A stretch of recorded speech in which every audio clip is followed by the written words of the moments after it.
mon Babel préféré, je ne sais pas. Par contre, c'était assez facile pour moi d'en choisir un, puisqu'il y en a un qui m'a particulièrement marqué, sans doute un des premiers que j'ai lu.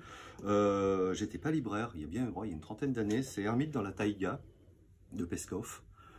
C'est une histoire assez extraordinaire, en fait, rapportée par ce journaliste. C'est l'histoire d'un groupe de géologues qui, au fin fond de la Sibérie, alors qu'ils creusent, qu'ils mettent des tuyaux, enfin, pour un projet très technique, ils se retrouvent nez à nez avec une famille, 5 personnes de vieux croyants, enfin leurs ancêtres, un siècle ou deux avant, pour une question de culte, quelque chose qui nous apparaît assez mineur. Je crois que c'était une façon de se signer avec 2 ou 3 doigts, je ne sais plus, ont décidé de s'éloigner du pouvoir central, et ils ont vécu en ermite. Et ce qui fait que cette famille, en particulier les enfants, n'ont jamais connu d'autres humains que leurs parents et leurs frères et sœurs.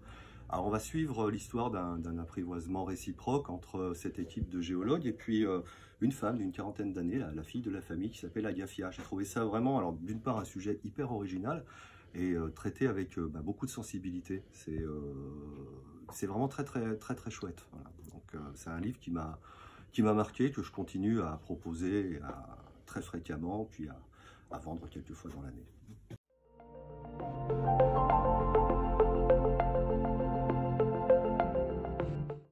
Alors dans cette librairie, Babel a une place assez importante compte tenu du volume de la production. Il y a au catalogue des auteurs qui sont des auteurs que j'aime beaucoup. Cercas, par exemple, est très bien représenté. Russell Banks également. Et puis il y a des auteurs emblématiques, Paul Auster, Nancy Houston, qu'on a en nombre, et puis des choses aussi que peut-être un petit peu moins courantes en librairie, notamment les contes de Praline Diepara là, qui sortent directement en Babel et qui sont des contes que j'aime beaucoup et que j'aime bien faire découvrir. Voilà.